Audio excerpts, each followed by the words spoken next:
Jadi baru-baru ini Kemendagri menerbitkan Peraturan Menteri Dalam Negeri Nomor 73 Tahun 2022 ini tentang pencatatan nama pada dokumen kependudukan. Ini Bapak Ibu perlu dipahami ketika Bapak Ibu orang tua siswa memberi nama pada anaknya harus sesuai dengan kaidah-kaidah yang sudah ditetapkan oleh Kementerian Bapak Ibu.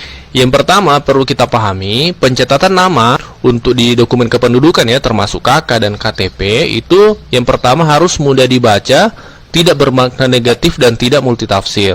Dan yang kedua, huruf paling banyak 60 huruf Bapak Ibu. Tidak boleh lebih dari 60 huruf, termasuk spasinya Bapak Ibu ya. Dan juga jumlah kata paling sedikit 2 kata. Misalnya Muhammad Hanif, itu 2 kata. Tidak boleh misalnya Hanif saja, karena ini akan berpengaruh pada pengurusan dokumen-dokumen selanjutnya ketika Bapak Ibu anak-anak kita nanti mengurus misalnya paspor, itu minimal 2 kata. Jadi ketika Bapak Ibu atau orang tua siswa memberi nama untuk anak-anaknya diharapkan minimal 2 kata Bapak Ibu.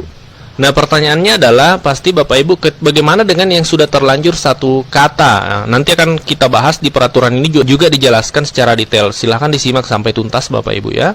Dan selanjutnya di pasal 5 dijelaskan tentang tata cara pencatatan nama kependudukan dilarang. Yang pertama disingkat.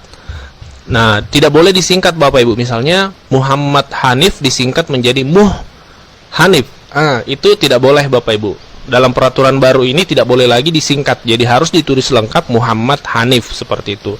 Kemudian tidak menggunakan angka dan tanda baca. Jadi bisa berarti selama ini dari Kemendagri memantau ada nama yang menggunakan angka ya dan tanda baca, itu tidak boleh. Kemudian yang selanjutnya dilarang juga mencantumkan gelar pendidikan dan keagamaan Bapak Ibu pada akta pencatatan sipil.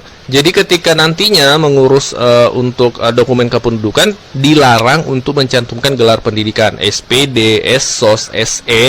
Misalnya Muhammad Hanif SSOS itu tidak boleh. Cukup ditulis Muhammad Hanif seperti itu. Dan juga gelar keagamaan, informasi yang kami dapatkan gelar keagamaan ini termasuk misalnya contohnya Haji, ya itu tidak Muhammad Hanif, itu tidak boleh Bapak Ibu. Cukup ditulis namanya saja, tidak boleh mencantumkan gelar, baik itu gelar pendidikan maupun gelar keagamaan. Ini berdasarkan aturan dari Permendagri Nomor 3 Tahun 2022. Ini aturan baru Bapak Ibu ya. Di pasal 8 dijelaskan Bapak Ibu, ini perlu kita pahami sama-sama. Pada saat peraturan ini sudah mulai berlaku, pencatatan nama pada dokumen kependudukan yang dilaksanakan sebelumnya dinyatakan tetap berlaku. Artinya Bapak Ibu yang terlanjur misalnya menyingkat Muhammad jadi Muh ya, kemudian di KTP-nya ada gelar, itu tetap berlaku Bapak Ibu, karena aturan ini tidak berlaku surut. Artinya peraturan ini berlaku sejak tanggal ditetapkan, yaitu di tanggal 21 April 2022.